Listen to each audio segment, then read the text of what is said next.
Salut tout le monde, j'espère que vous allez bien et bienvenue dans cette nouvelle vidéo. Donc aujourd'hui, on va parler de comment investir son argent dans des périodes de crise ou des périodes de récession et comment continuer d'accumuler des actifs malgré une situation économique plus difficile et une forte période d'incertitude. Donc c'est une vidéo qui est super importante parce qu'on traverse aujourd'hui une telle période avec énormément d'incertitudes par rapport à l'économie mondiale et c'est super important en fait de savoir comment une telle situation peut évoluer et surtout qu'est-ce que vous pouvez faire par rapport à ça pour protéger votre argent et continuer de la faire grossir sur du long terme. Donc avant qu'on commence, mettez-moi un gros like sur la vidéo, j'apprécierais énormément. C'est quelque chose qui m'aide pour de vrai à grossir cette chaîne. Ça prend 2 secondes à faire et pour vrai, je l'apprécierais énormément.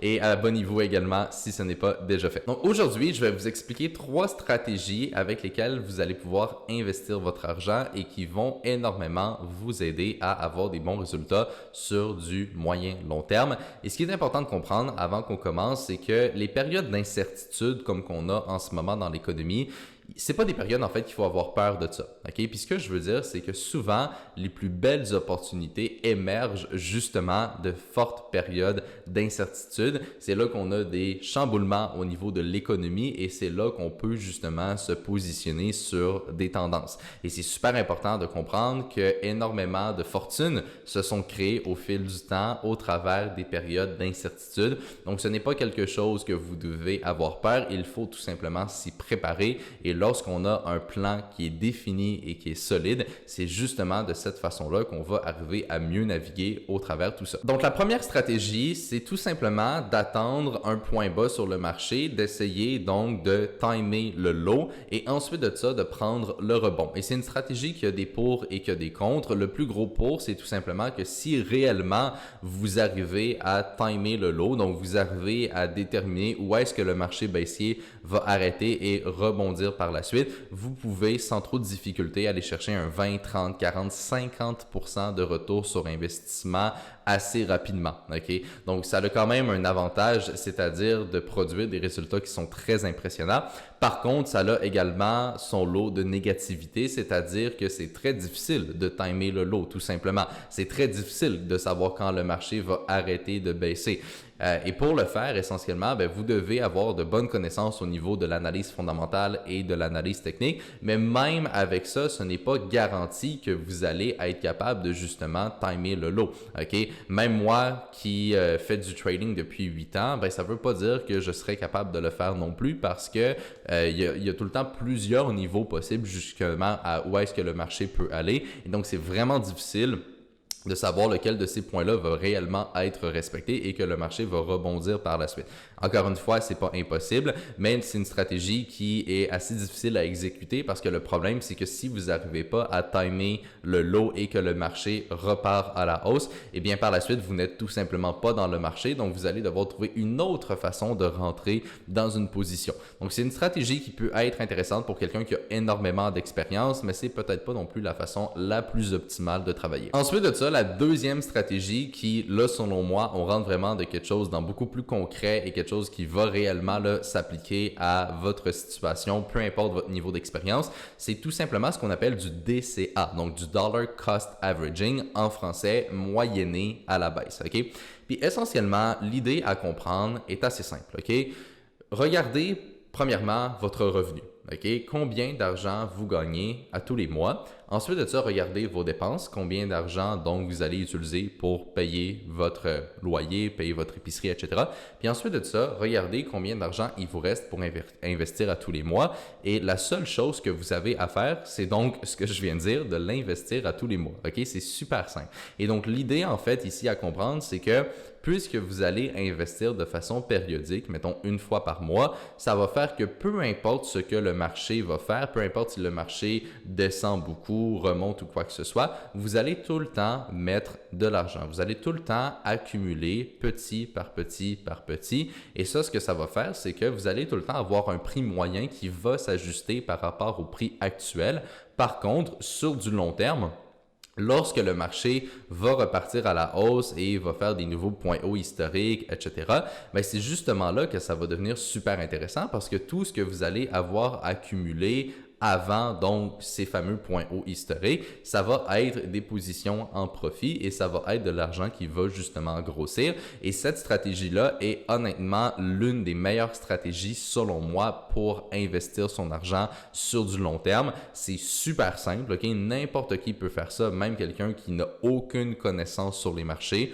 Ça ne demande pas énormément de temps, je veux dire littéralement, en fait ça ne demande pas de temps du tout, ok? Vous planifiez un virement automatique même d'un compte à un autre, par exemple de votre compte de banque à un compte d'investissement, un compte de courtage, quoi que ce soit.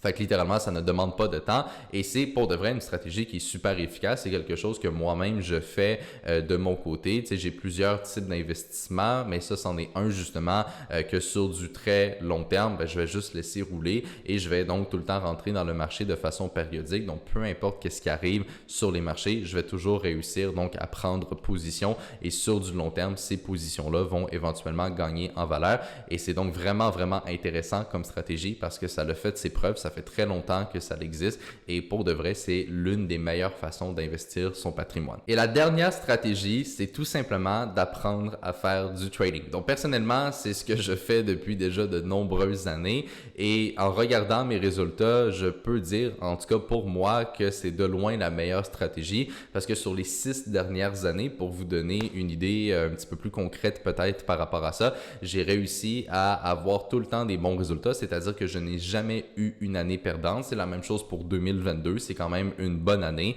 C'est pas dans les meilleures, mais c'est vraiment une bonne année. C'est profitable et c'est ça qui est important, surtout par rapport au marché, évidemment. Et donc, en moyenne, j'ai réussi à faire entre 5 et 80%. Donc, évidemment, ça a varié beaucoup d'une année à une autre et c'est totalement normal en trading. Mais si on fait une moyenne, je pense que je suis aux alentours d'un 30 à 40%, ce qui est excellent. Là. Je veux dire, c'est de loin supérieur au marché. Maintenant, évidemment, ça demande du travail, ça demande un petit peu plus de temps. Et ça demande surtout d'avoir des très bonnes connaissances. Donc, le trading, c'est un métier en soi, là, puis ça, c'est quand même important, veux pas, de le comprendre. Mais pour de vrai, c'est de loin ce qui fonctionne le mieux pour moi. Et comme j'ai dit, même si je fais du trading, puis ça, c'est un point aussi que je voulais vous apporter, j'ai pas 100% de tout mon argent dans mon compte de trading. Je pense que c'est quand même important de diversifier et de justement là, avoir un petit peu d'argent dans plein d'affaires. Fait que c'est pour ça que j'ai de l'argent dans mon compte de trading. Ça reste que c'est quand même mon investissement principal, c'est ce que je me concentre le plus dessus, mais j'ai aussi de l'argent, comme j'ai dit, avec des stratégies de DCA, donc d'accumuler quand le marché baisse pour du long terme. J'ai aussi des placements beaucoup plus classiques et très long terme dans des REER, dans des CELI, etc. Fait que c'est important de diversifier son argent pour justement aller chercher une meilleure constance par rapport à ça. Mais apprendre le trading, selon moi, c'est justement la façon la plus simple, pas la plus simple, mais la plus efficace, je devrais dire, à justement se démarquer par rapport à ça et aller chercher des bons résultats. Puis tu sais, ce qui est important de comprendre, c'est que si vous commencez à apprendre le trading dans justement des marchés avec beaucoup d'incertitudes, ça va vous forger, ça va vous aider en fait à vous former pour par la suite être encore meilleur dans votre trading. Parce que imaginez, là, si vous arrivez à bien performer dans des moments d'extrême incertitude et où est-ce que les marchés sont beaucoup plus difficiles, bien, imaginez à quel point vous allez justement être capable de bien performer quand les marchés vont être entre guillemets plus faciles à trader et que les fondamentaux vont être beaucoup plus clairs par rapport à ça. Et donc ça, c'est des points qui sont super importants à garder en tête et à mon avis, comme j'ai dit, c'est de loin qu'est-ce qui est le plus optimal. Mais je pense que ce qui est le mieux en fait, c'est potentiellement de faire les trois. OK? Puis c'est ça le point de cette vidéo-là. C'est pour ça que je vous ai présenté ces 3 stratégies et que je vous ai dit de rester jusqu'à la fin de la vidéo. C'est tout simplement pour donc vous expliquer le fait que, selon moi, ce qui est le plus optimal, c'est avoir un compte de trading où ce qu'on gère les choses un petit peu plus activement, avoir des investissements long terme style DCA où ce que justement on peut accumuler et se garder de l'argent de côté un petit peu au cas où si les marchés baissent énormément, qu'on peut vraiment rentrer très très bas sur le marché et par la suite aller chercher le rebond. Donc à mon avis, il n'y a pas forcément juste une des 3 qui est intéressante à mettre en place. Je pense que les 3 sont optimales et honnêtement, je pense que c'est justement l'une des raisons pourquoi j'ai réussi à être super constant sur du long terme dans mes investissements et avec mes finances, c'est tout simplement parce que j'ai établi ces 3 stratégies et les 3 fonctionnent super bien, comme j'ai dit, surtout quand on les cumule ensemble, parce qu'au final, là, tout ça, le but, c'est juste de faire grossir votre argent et on cherche la meilleure constance, OK? Et donc, personnellement, c'est ça que je fais et c'est exactement de cette façon-là que j'arrive à avoir des bons résultats. Donc, j'espère que cette vidéo-là vous a aidé à justement comprendre un petit peu plus ma philosophie par rapport à investir son argent, surtout dans des moments de crise. Et je vous le rappelle, c'est pendant ces moments-là que viennent les meilleures opportunités. Donc, si vous avez aimé cette vidéo-là, comme j'ai dit, mettez-y un like, j'apprécierais énormément. Et là-dessus, je vais tout simplement vous retrouver dans la prochaine vidéo.